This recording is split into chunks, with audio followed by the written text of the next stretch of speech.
CEP but it seems that a lot of us don't necessarily understand what everybody else does. And we thought this would be an opportunity to kind of get together and just talk about the behavioral research that happens within CEP. And hopefully by doing that, we can figure out how we can work together better and develop projects better between us and also between other people within the department of the university. Yeah, just as an added background to that, one of the reasons for this is for us to get organized and have a better understanding and clearly lay out what it is that we do. But it's also that there's a perception out there at Imperial that there's no social science research at Imperial, and we thought we would try to be a bit more prominent in showing up or showing off what it is that we do.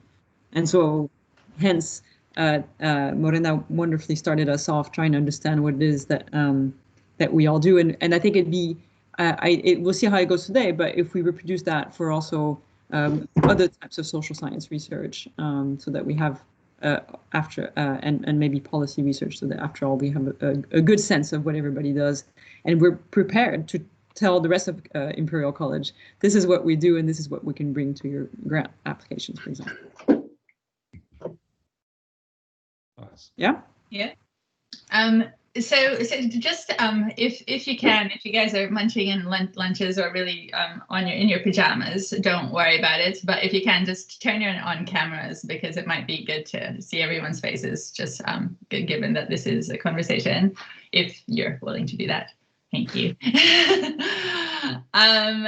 So does anybody want to start? Can I just say that at the end we'll put something together based on our discussions, and we'll probably ask everybody to then based on understanding of what everybody is doing, we'll put some kind of template where we can record a bit more systematically, then something we'll be able to put up on the website and then distribute for like grant applications and things like that. So this is the first go at informally understanding what it is everybody does, but then we will put that into something a bit more formal and ask you to contribute to that when that comes. And so we might go around the group one by one. Does that work? It's Tilly here. I'm quite happy to start. Yeah, okay. Tell us, Tilly. I've long been interested in the social science aspect in two ways. One of the ways is in understanding how people interact with urban green space. And in that dimension, I started off by looking at actual quantitative measures of behavior. So how people respond to biodiversity. So this is without actually talking to people and without having direct contact with people, measuring aspects of their behavior, usually paired with themselves. So how they behave in a non-biodiverse environment versus how they behave in a biodiverse environment. And what is the effect of biodiversity on things like walking speeds?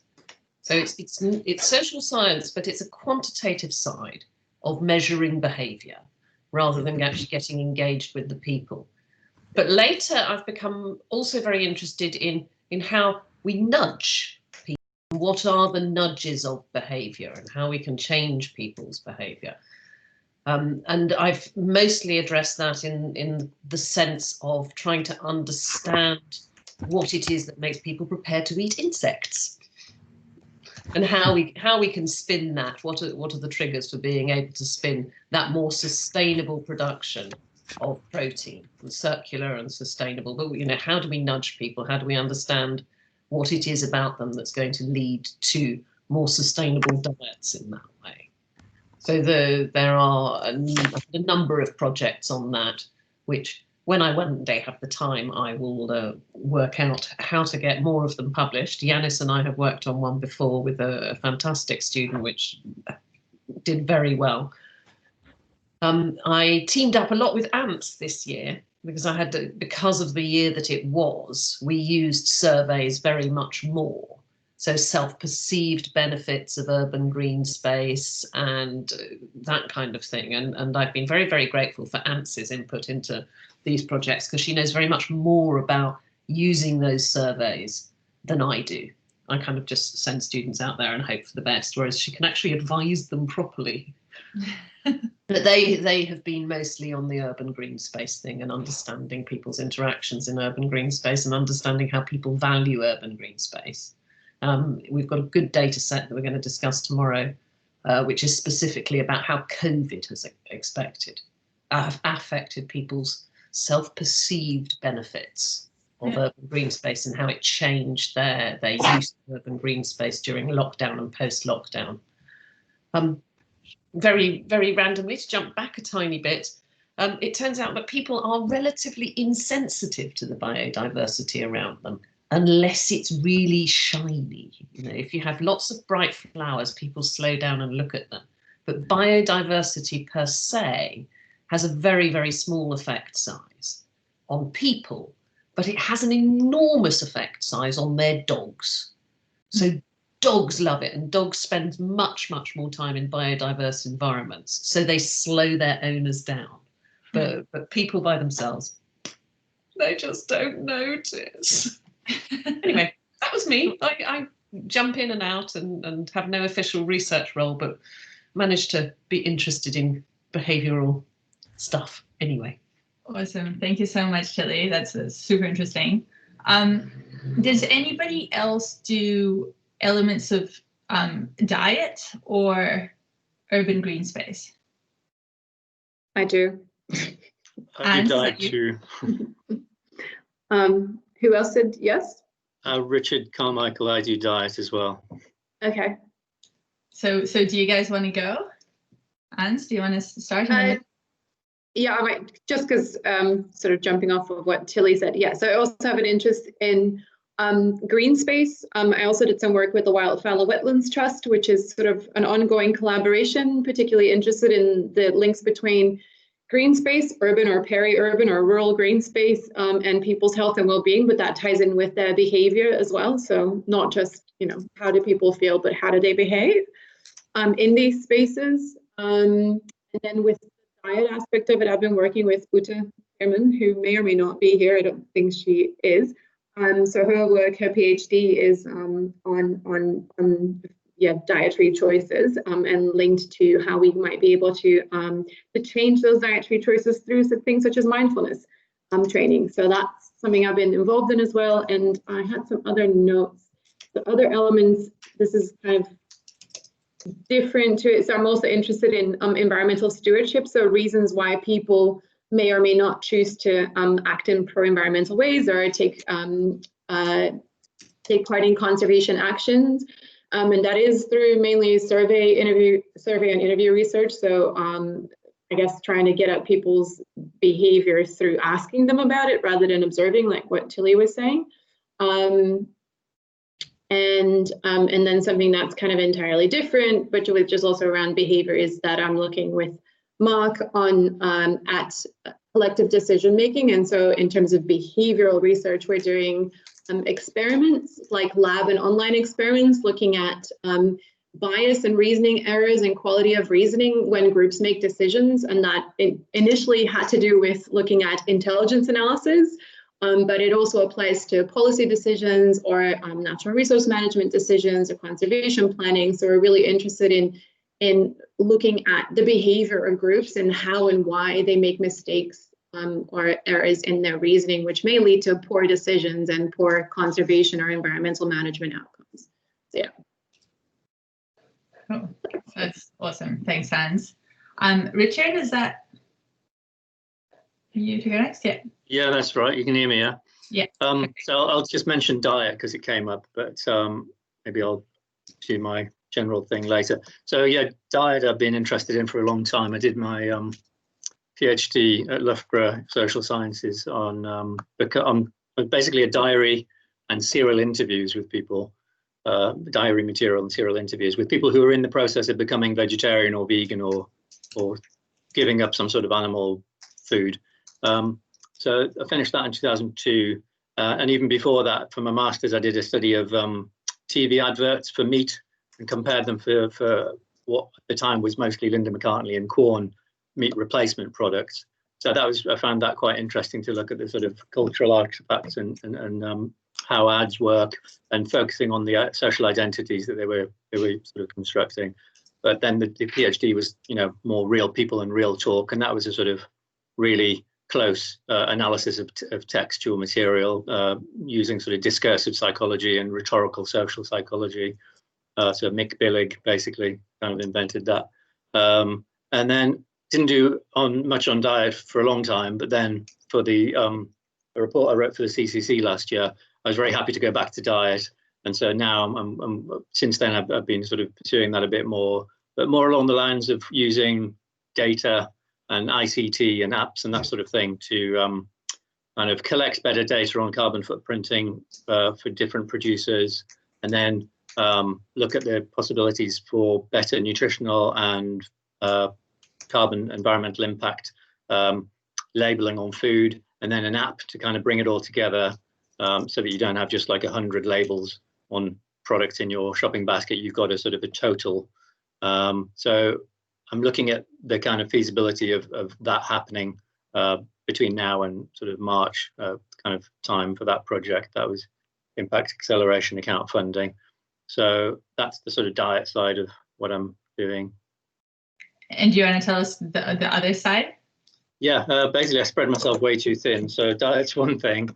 And as I said, that goes way back, and the methods and sort of data collection and analysis that I use has changed a lot as well. So, but in terms of topics, the last 10 years at Imperial, I've worked on energy consumer engagement. So a lot of stuff on flexible consumption of electricity, time of use tariffs or demand response, smart meter rollout engagement, and adoption of technologies for flexible consumption of electricity. So electric vehicles, heat pumps, that sort of thing. So that's what I've spent most of my time at Imperial doing.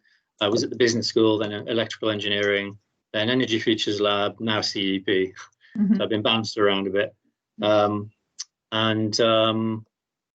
Yeah, I'm also a social psychologist, really, is maybe one reason that Imperial keeps sort of moving me around. So I'm chartered psychologist by research, not practitioner. And behavior change is sort of a big theme throughout my work, even though I've moved around a lot from, as I say, kind of diet originally and discursive psychology and discourse analysis, that sort of stuff. I then moved to Goldsmiths after a bit of wildlife conservation work in Africa, which again is sort of interesting from a behavior change point of view.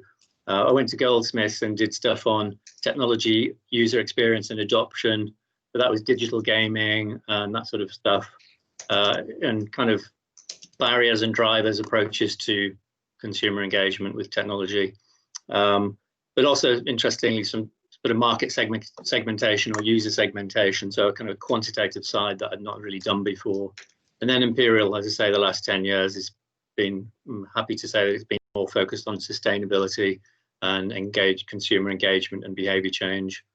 So now I'm kind of working on a few things which are involving digital behavior change interventions. So I mentioned one app type approach for food and the sort of data behind that. So that involves an app that the producers and farmers would use, but also an app that the consumers would use. But also kind of digital and better data approach to lowering barriers to adoption of low carbon heating technologies. So the idea of using real world data from people who have got low carbon heating technologies and making that, leveraging that basically, because the sort of real world data is kind of lacking, and there's a real opportunity to sort of make, say, heat pumps, etc., but also building fabric improvements less scary and more normal and more trusted, and you to actually see what you could save by, as I say, kind of doing an assessment of what people find who've done it and then making it visible. So that's getting around, if you like, in terms of the definition of innovation, a problem with heating technology is being low in trialability. You can't just sort of try a heat pump for a week or so like an EV. So diffusion of innovation is something I kind of think about quite a bit as well for various technology adoption or behavior change things. So that's another digital thing. And then also I'm on a project now which is looking at smarter tariffs. It's called Smarter Tariffs, Smarter Comparisons. Effectively, it's looking at improving price comparison websites to be able to put smart tariffs on there and also leverage smart meter data, neither of which are happening yet. So this came out off the back of a briefing paper I did for Energy Futures Lab, which was on consumer engagement with demand response, and I was kind of really pushing this need for a smarter comparison tool. So this is a multi-partner project basically, and I've done in the past a lot of European projects, big multi-partner projects, which haven't always been a joy to work on, but this one's good. It's not a European one though. And yeah, in terms of the sort of breadth, I'll wrap up, but on the behaviour change, public engagement and net zero report I did last year for the CCC, there was diet and there was heat, there was flexibility in electric vehicles, and then transport generally, and also aviation. So I kind of dipped my toe in that water. I hadn't really done anything on aviation before, but predictably the media jumped on what I said on the one page I talked about aviation. Richard, I think we need to stop you because you're way into intimidating for everybody else. Because I'm going on too long. We'll need to put this in a nice framework where you are able to identify your topics and your methods and your theories, maybe, so that we can pull it all together. That's great. I could have rearranged it a bit more systematically there, yeah. But it's a bit of a sort of a jumble of methods as well. No, but it's awesome. Super useful. That's great. I know some people will have prepared some slides, so I just want to make sure also the people who especially made the effort of preparing some slides have a chance to have a go.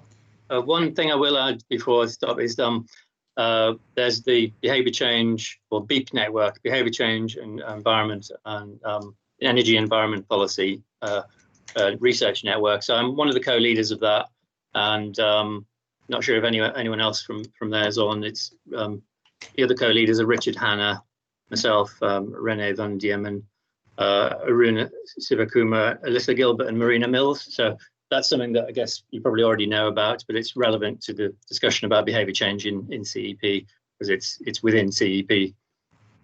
Yeah.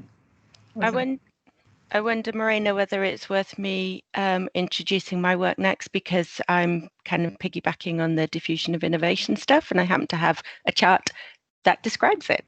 Yeah, that sounds good. But everyone just try to keep it as short as possible, because there's a lot of people on, so we want to go through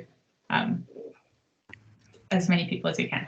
But thank you, Emily. That sounds great. So I'll really quickly go through my slides.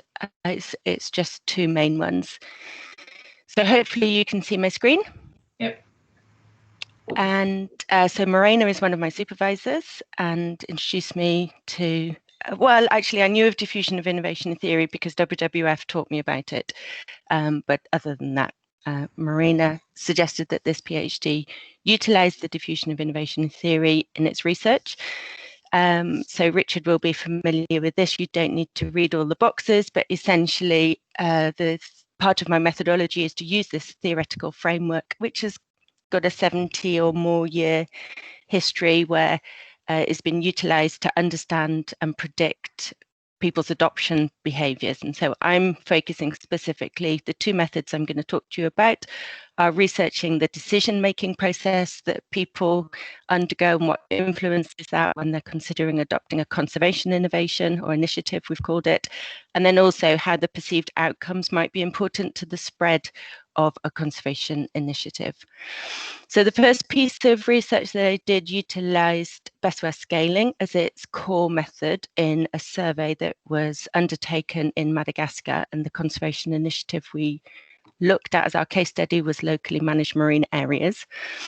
And on I just wanted to show you what a Bestseller Scaling question might look like. So if I wanted to work out what are the preferences for fruits, if we were to have a fruit bowl on our table between in CEP, we wanted to know what were the top 5 fruits, we'd maybe narrow it down to 10 or 15 different fruits through key informant interviews or focus group, and then we'd undergo this Bestseller Scaling, and you might be presented with 8, we used 8 different versions of this table, so you see the table 8 times, but with different combinations, co-appearance of the fruit items here, and you would choose in each of the tables the best and the worst. And from through to process and having a different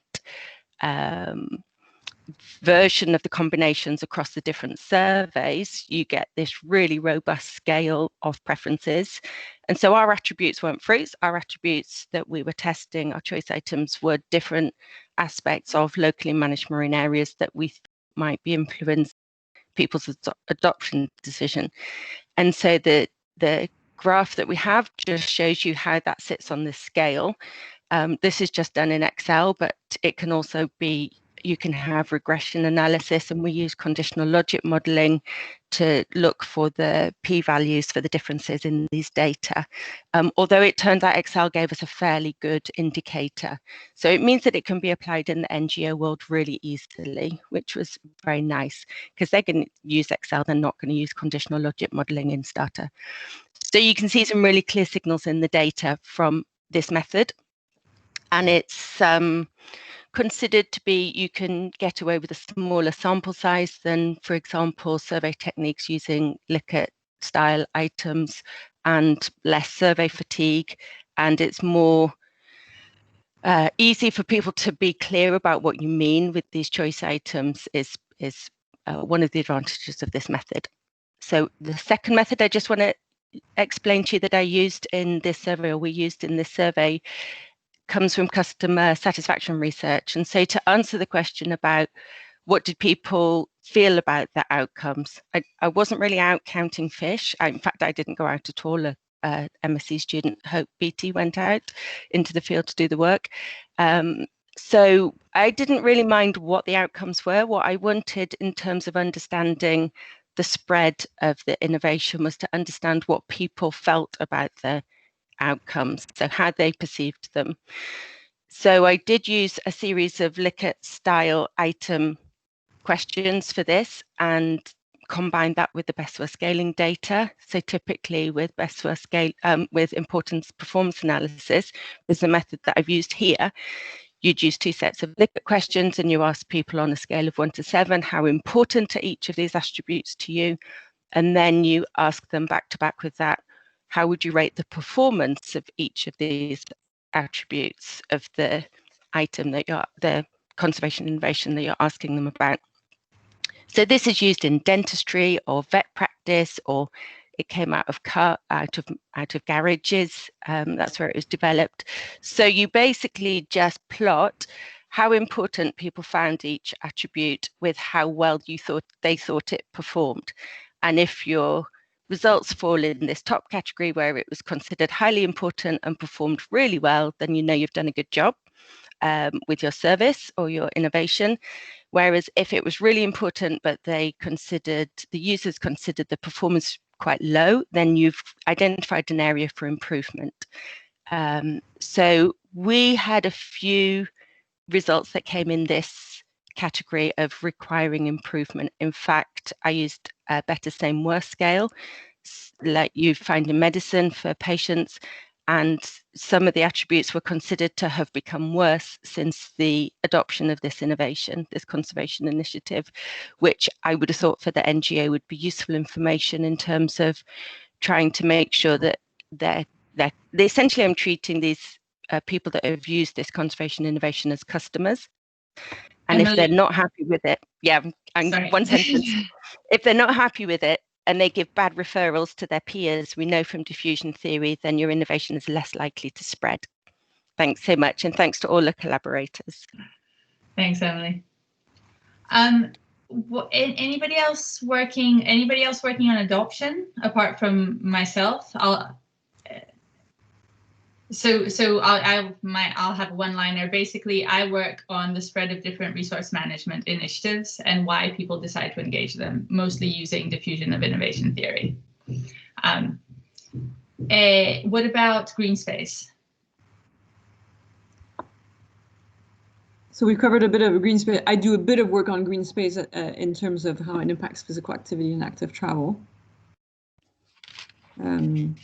I did prepare a few slides that cover, it doesn't really cover green space, but just the built environment in general. I don't mind going through my slides, but maybe the others can have a go first. Anybody else wants to? I'd like to have a slight explain of what I'm trying to do at some point. Oh well, as Tilia says, go Audrey first. Audrey, you go first, and I'll follow you. Okay.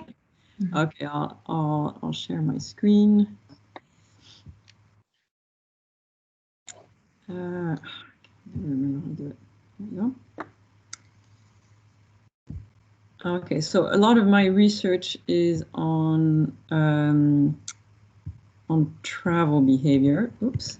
It's a lot of it is on active travel behavior, and as you would expect from here at the CEP, I take on quite a broad framework of understanding how people behave, from understanding how the social environments, the policy environment, the built environment, and all the different aspects. Sorry, it's a busy slide, but just to show you all the different aspects from the built environment to the individual community levels and environmental levels, all that has an impact on behavior change. So just to give you a few examples, so of course green space is going to be one of the impacts on behavior change or behavior change on active travel. A few examples, I've done a lot of, well not a lot, I've done a few large travel surveys. So as the TAPA study, 800 participants in Barcelona, where we looked at what are the determinants of cycling. Just giving you a few examples here, where we try to understand both the built environment, the objective measures of the environment, as well as perceived measures of the environment, trying to understand also the substitution effect of walking or cycling as a means of both travel and physical activity, because of course from a public health perspective, you want to know that whether not only you walk or bike, but whether it substitutes another type of physical activity, because there's no gain otherwise. So that's cycling behavior. I've also, with the PASTA study, was a large European study with over 10,000 participants in 7 different cities, a large longitudinal survey. And there we looked at, so here are a couple of the published papers on determinants of walking and determinants of public transport use. We're working on right now the determinants of cycling, and in particular Esther Anaya, who's a PhD candidate here, almost finished. I don't suppose you're here, Esther, no? So she's using the trans-theoretical model of behavior change to understand the stage of change of behavior along of cycling. So what gets you to jump up from not even thinking about cycling to starting to contemplate the idea and preparation and action and maintenance. So I've used this trans-theoretical model of behavior change for a couple of studies looking at cycling behavior, and I've also used it to try to understand how we can influence people's travel behavior when giving them information on their air pollution exposure. So so that's another component of my behavior research, is on the using experimental studies, understanding how to engage people on travel behavior with regards to air pollution. And here we did a little experiment with an MSc student on what happens when we give information on people's exposures, and we did a case control study to see if people are more likely to change when we give them targeted information. I continued a bit with that research of how you engage with people on providing information to them using smartphones and sensor data. So this is a paper on using smartphone technology and air pollution sensors to engage people on air pollution. And then with my current PhD student, Rosie Riley, we're also looking at engaging people using a much more robust theory of air pollution engagement, and again providing communicating with members of the public through smartphones, and doing an experiment with an intervention and control group to try to understand how that kind of engagement will help people change their behaviors, again, particularly around active travel behaviors, but not just active travel behaviors. So that gives you just a little sense of the work I do. And as you can see, let me unshare my screen. So green space is a component of that. I'm also doing some work. We collected some. I didn't put everything in my slides, but we collected a lot of data on people's travel behavior, and we're now analyzing it to see whether green space, air pollution, traffic, and other aspects of the built environment has an impact on people's route choice when they walk, or in addition to just mode choice. And I do most of my research is actually more on the impacts of all of the above, but I also look at do some research on the determinants of behavior. So those are just snippets for you to get a sense of the type of behavior research I do. But again, a lot more on the behavioral, the impacts of behaviors, especially on health. Oh, thanks, Audrey. Anybody else? Sorry, I'm just trying to kind of aggregate us by theme. I'm not sure if this is working, but if it doesn't, just tell me to stop. What about anybody else who does, I guess, urban type behaviors or behaviors within urban environments? No. I guess if behaviors within urban environments is basically any behavior, but something related to urban. So, Mark, do you want to talk about the? I think Claire also want to make sure. Sorry, Claire. Yeah, I'm sorry. Go on, Claire. Thank you. This is not urban at all. This is the marine environment, and this is very embryonic. But I have a couple of slides, if I may. I'm talking about fishing for litter and Operation Clean Sweep. Basically, I'm trying to find out what makes a successful voluntary initiative, and if it isn't successful or particularly successful, how do you nudge it towards being successful? In a second, I'll find out how to share the screen. Little rectangle with the arrow. I've pressed the hold symbol. It's just getting there very slowly. There we go. Okay. This was the two voluntary initiatives. One of them is called Fishing for Litter, during which fishermen collect trawled up marine debris, and the other one is Operation Clean Sweep, which is trying to target the nurdles, the little pre-production plastic lentils that turn up on beaches the whole time. And basically, Fishing for Litter has been quite successful, and Operation Clean Sweep has just not done a great deal, though they've both been going for 30 years. So one is, it's evidence of the good intentions. And I wanted to investigate the contrasting things that influence this on the basis of a couple of things. One of them on the left-hand side is a motivation continuum that came from Uta's and Bill Sheets' presentation a few months ago. And the other is the shift wheel for changing consumer purchasing, and that was aimed at consumer diets. But in fact, it's something that I feel that one can map the two things together and try to find out if there are ways of making voluntary initiatives more compelling. And that's basically all I'm trying to do. So I shall unshare, and if there's somebody who's able to give me any insights and help, I'd be delighted. Okay, thank you. Thank you, Claire. Anybody who work with fishermen? Nope. Fishing behavior? No. All right. Cool. What other themes have we touched upon? We've touched upon collective decision making. So, John Mumford, yes, John Mumford.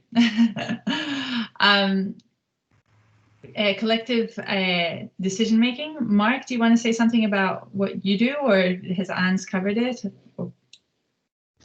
Well, I can keep it very brief. I guess my interest in social science is in two places. It's the work I've been doing with Ants and Alex Markoch on group judgment and decision making, the ability of groups to outperform individuals in almost any context. And we're trying to understand why that is and whether the quality of reasoning predicts the accuracy and the conditioning of judgments. And that's proved to be fundamentally challenging in a lot of different ways. It's the sort of thing you wish someone had done 300 years ago so you didn't have to do it yourself, but nevertheless it's still there. And the other area I get involved in is how to reach satisfactory decisions, how to do multi-criteria decision analysis in a behavioural context in which there are competing objectives and social norms, values and priorities, and how to get groups to reach a consensus decision that is satisficing rather than optimal. They're the two primary areas where I overlap with social science. Cool. Awesome. Thank you, Mike. Rebecca, do you want to talk next? Yeah, happy to. I haven't prepared anything, so I can't show you, but I don't know, some people might have heard my talk before at the symposium, but I look at a theory called human scale development, which is essentially a theory of fundamental human needs. So it sees human needs as few and finite. There's 9. I can share a slide at some point, but the framework can be used in different contexts to understand how different communities or citizens, the kind of satisfiers, i.e. the material, non-material goods or spaces, green spaces maybe, that they need to live a full and good life. So I look at it in the context of manufacturing. So currently I'm doing a study remotely in Vietnam with a community of workers to find out how their workspace, the work environment, how it can fulfill their needs in the work environment. But the theory's also been used in the context of understanding how citizens value green space in cities, or how making decisions at making regulation decisions. So I guess I'd recommend I can share some information afterwards, but I'm particularly interested in kind of small communities of workers. Currently, I'm looking at workers with disabilities in Vietnam. So understanding how a workplace can be sustainable. For instance, this particular workplace uses excess denim to produce new goods, and at the same time fulfills the needs of these kind of citizens who typically get excluded from the workplace because they have disabilities. So anyway, it's not a behaviour model, so to speak, but it could be interesting for others in terms of understanding how different communities and what needs they have. Is Caroline here? She does a lot of well-being stuff. Yeah, I'm here. Yeah, you want to go next? Yeah, I think that's probably a natural point for me to follow on from Rebecca. So a lot of my work originally has been again using more of the quantitative social sciences, so surveys, questionnaires and things, but actually trying to sort of understand on the whole how sort of policies and sort of conservation measures and things have sort of affected communities is sort of the main thing. But actually I've moved a lot more recently into sort of human well-being. And so the current project I'm looking at in Tanzania, I'm actually working with people who are ethnographers and anthropologists by training, which is completely new for me, and we're using completely different skill sets there. So we're not using questionnaires at all, we're using sort of focus groups and video interviews and diaries and talking to people through that. I do have some slides. I'm going to I'll see very briefly if I can. Let's see, that one. Does that show up? Yeah, it does. So basically what I've sort of taken the focus from is that looking at sort of processes such as the SDGs, for example, they're incredibly formal and they're not really applicable to the fact that, as people like Rebecca have just pointed out, people are quite communities are very, very different, and there's a concept known as intersectionality that I know Mike's done a lot of work on. That means that that people are sort of have lots of different things that make up who they are and why they need things from the environment, but also from the wider world as well. So that can be anything from your ethnicity, your gender, your heritage, etc. Sorry, Tilly's just asking you to do the presenter. Click on the presenter button. Can you click on the presenter button? Can you do that? Just in the bottom, besides, if you go, keep going down, right in the bottom, there's like a little screen. So I play on a Mac, so it's probably. Yeah, you're right. So that's okay. I might just well, I could always ignore that. If I just unshare it, it's probably easiest anyway. So yeah, I was going to ignore that. Yeah, so basically the problem with the SDGs is they don't account for that intersectionality really. And what we looked at was, for example, that although the human rights, which comes from the UN, for example, considers things such as dignity and heritage and really important facilities like that, actually these are not included in the SDGs. So a lot of these wider concepts have been completely ignored. And so in Tanzania, what we've been looking at is actually the concepts, particularly of heritage and dignity. And we found that unfortunately what happens is you often get a Western perspective on these. So heritage is about looking after nice places. Often what happens is in, say, places like Tanzania, national parks are converted into natural heritage, and then they've become commodities that the sort of international world can sell, in fact. And a lot of communities in these areas are losing access to their own natural heritage. And likewise with dignity, a lot of the concepts around dignity are based on Western philosophies of what that means to have a good life, and don't really account for local communities. So we've been trying to work out what sort of people mean by a good life, what it is that they mean to have a dignified life, and what it is that they want from their own natural heritage. And so one of the major things we found, for example, so in Tanzania, the government there, in terms of development, they want to basically move everybody towards going to living in cities, and that kind of very traditional economic development is basically their process. And actually the communities there don't want that. They do want things like education and health, access to health and things like that, but they actually still want to live within their natural environment quite naturally, and need support for that. And they have a great understanding of the impact, for example, on climate change on their environment, but that's not being accounted for. So I think a lot of the research that I'm doing now is trying to, how can we understand all these sort of nuanced ideas around human well-being and what people need in terms of development, and actually translate that into sort of international policy at the sort of scale of the SDGs, for example, and I'm sure that's not lost. So that's where my work comes in. Cool. Awesome. I might add to that, because Caroline and I both supervise, and I completely forgot to mention this, Catalina. Are you there, Catalina?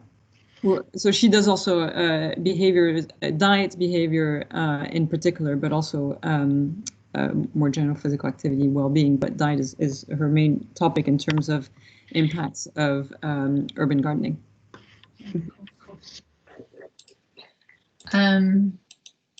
Anybody else have an area that they want to talk about? Anybody else work with like impacts, and I guess that we're moving away a bit from behavior. So both Karen and Zen sent some slides. Okay. Yep. I can go on impact as well, or generally on impact and preferences and behavior. If you want. Yeah, that sounds good. I do not know how to share my slide. I can probably figure out how to share your slides if you want. So while Audrey figures that out, why doesn't Yana speak? And then Karen goes. Cool. So my general, first of all, I'm not topic based. If I get the data, I can pretty much work on any topic. I'm mainly interested in two things: understanding and explaining behavior and preferences. The reason I care about preferences is because, according to economists at least, they're the fundamental of a determinant of behavior. So how I do stuff, two ways. First is using ex post analysis. It's extremely confusing to look at the slide on law and behavioral change on my screen. So Audrey, do you want to just put that slide down for the moment? No, don't worry. I minimized it. So, I'm sorry. I didn't realize I was. Did I do that? I don't know. So no worries. Sorry.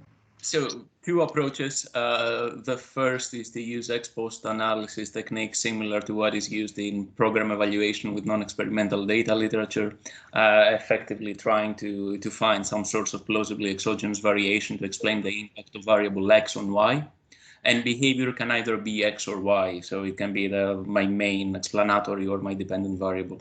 So in this context, I've done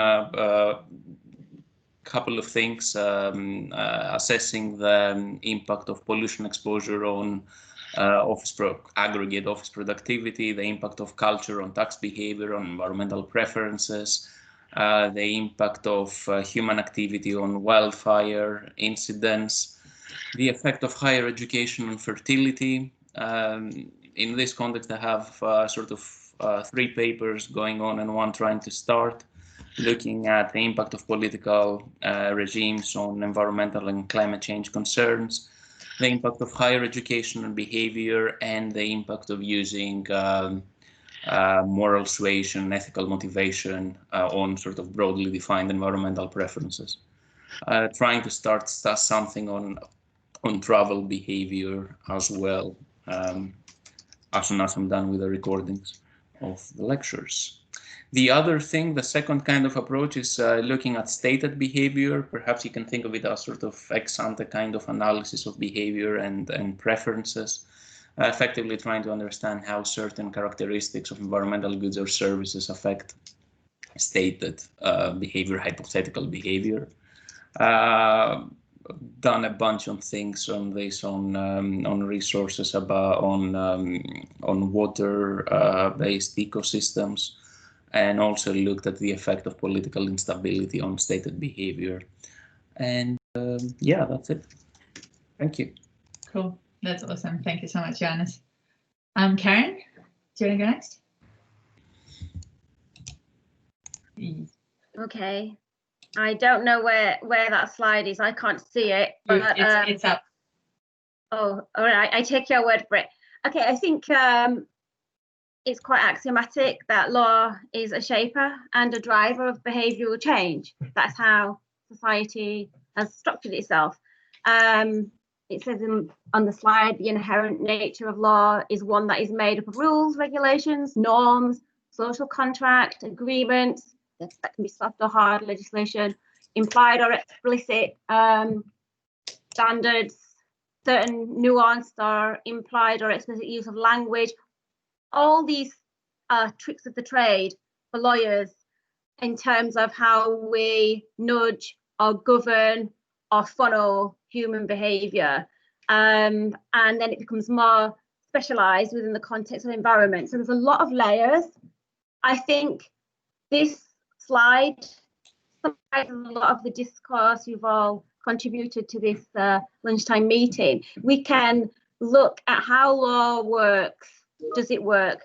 What are the qualitative and quantitative elements of that in terms of measuring how effective it may or may not be, or what tools are used, such as command and control, prescriptive standard setting, economic instruments, etc. And you can fit this analysis into most substantive areas. So agriculture, air pollution, green spaces.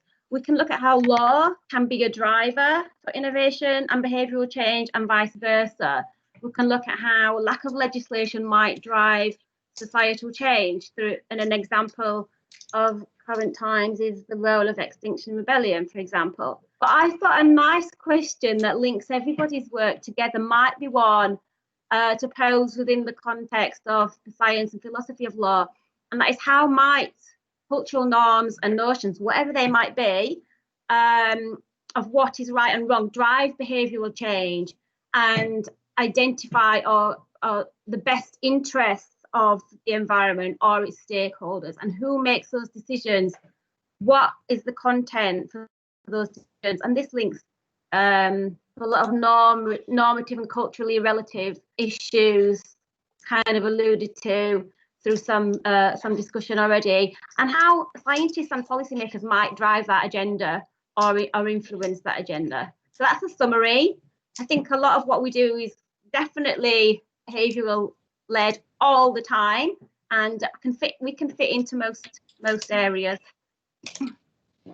Cool, awesome. Thanks, Caroline. I think there's definitely thanks, Caroline. I think there's definitely a place there where it's about decision making, and I think that's what Mark was. I don't know if we've ever actually tried to link up decision science and law, and like not explicitly. No, we haven't done any quantitative studies on it, and in terms of what does this piece of legislation say, and how have decisions around its implementation and enforcement been made, and to what extent have they been successful or not, and how we measure that or quantify that. No, we've not done that. Yeah. There's also an area of overlap in the behaviour of judges and juries in making judgments about what is in fact true, and the dynamics are involved in expert judgment are identical, but it's largely unexplored. It's amazing because there's a case at the moment, the Juliana kids case in the US, and the judges are best placed to make the decision about the lack of ineffective governance and black letter legislation on climate change issues.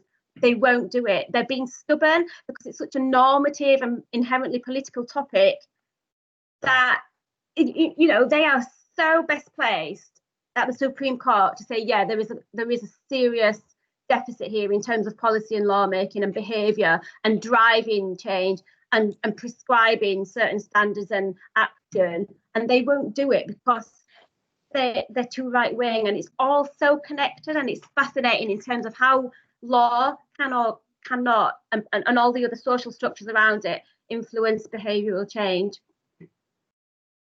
I shut up now. It's great. It's really interesting. It's an area that I rarely think about. What about anybody else? Karen, do you actually want to talk about a little bit about Zen stuff?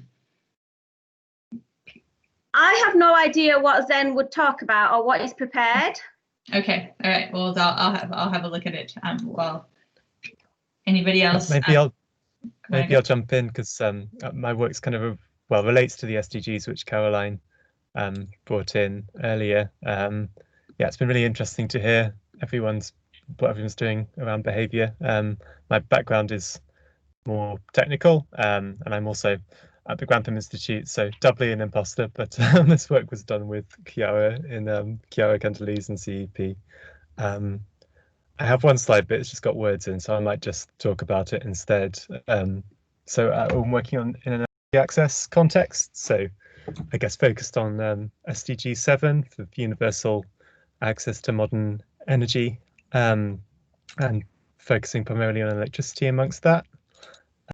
Basically trying to understand the implications of current and potential future electricity demand for design of microgrid systems in remote areas and the costs and emissions associated with that. Focusing primarily on remote microgrids in Rwanda and India. And part of that is characterizing existing loads, which we're working with energy access companies to get data on.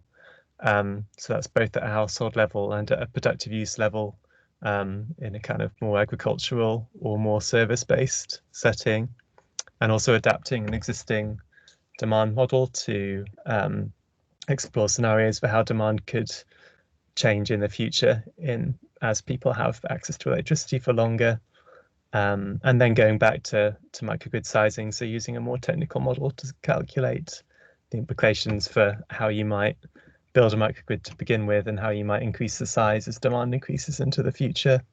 So yeah, I can get out of my depth in behaviour quite quickly, but I'm kind of trying to do what we can there, and yeah, interested to be linked into people who are looking at that more on a day-to-day basis. Awesome, thank you, Sheridan. Thank you. The keywords from Zen's work is basically creating legislative instruments for including behavioral incentives and disincentives for innovation, And I think climate change insurance and multiple transnational private sector research initiatives on multi-stakeholder behavioral strategies for technology innovation. So yeah, so I'll add his areas onto whatever we spread around later. Is there anybody else who's here that wants to talk? Who hasn't had a go? I can see there's sorry about Gubemi or Puya, Halima, Sarah. Well, I guess I can say something very quick. I'm relatively new to quantitative sciences, so I'm still trying to grasp it. But part of my research, I guess because I'm funded by the Economic and Social Research Council, part of my research looks at, so I work on biodegradable plastic and how we manage this waste. And I'm looking currently at stakeholder perspectives and how their perceptions of these materials are, and how we can, on the scientific side, how we can better design our research so that it aligns with what the industry needs are. So I think that pretty much sums it. And there's also obviously the scope and Moreno. So actually that there's a paper recently with Matilda Dunn, I think, that was done on looking at consumer perceptions as well. And that's something that I'd probably be keen to investigate as well, because they're linked, very strongly linked. Yeah, cool. Yeah, no, we should definitely touch base on that at some point. Awesome. I'm conscious of time. I don't want to keep anybody too late, but is anybody else here that would like to talk about what they do? I mean, I can very shortly say something about my work. I'm sorry, I can't turn on my camera because I'm working on my piece. Okay, my name is Puya. I'm a last year PhD student, and my work is mostly technical. I do system modeling and optimization, and my PhD project is mainly focused on decarbonizing heat in the UK. So basically, I do comparative assessment of different pathways and technology options for decarbonizing heat, such as electrification, hydrogen, solar thermal, biometering. So it's quite technical. And I have developed this model to basically understand and assess what are the system-wide implications of decarbonizing heat, basically in terms of demand for resources, investment requirement, and what are the implications in terms of energy security and also fuel poverty. But I recently became interested in the behavioral change, mostly for decarbonizing heat, mainly after a study that I did, like an electrification, and something we calculate was that the rate of fuel switching that we want and the value of energy efficiency for decarbonizing heat, that both of them require behavioral change and consumer engagement. So yeah, that's the only part of my work that would mostly relate to behavioral change. So I think more related to research work. And I have actually partly read his great report on behavioral change for decarbonizing heat. Yeah. Cool. Awesome, Victoria. Thank you. And the last person who's putting their hand up is Vasiliki. Hello. Hi. So I work on a completely different topic. So my topic is education for sustainable development. And I'm completing my PhD on the integration and assessment of sustainability competencies in higher education curricula. So actually I look into competencies which are complex constellations of knowledge, skills, attitudes, behaviors, and values. And I'm specifically looking at how higher education students self-assess and peer assess these competencies, specifically in project and problem-based work, and also what kind of enabling environment can be developed in these higher education settings so that students can actually develop these competencies. Very recently, after a chat I had with ANS during the COVID lockdown, I became involved in a project around the psychological responses of young people to climate change and COVID-19 crisis. So in this project, we are using a survey reflective journal to capture the emotions of young people around climate change and COVID, and make comparisons, and actually how they link to their mental health, and how they link actually with action for climate change and COVID. Cool. Wonderful.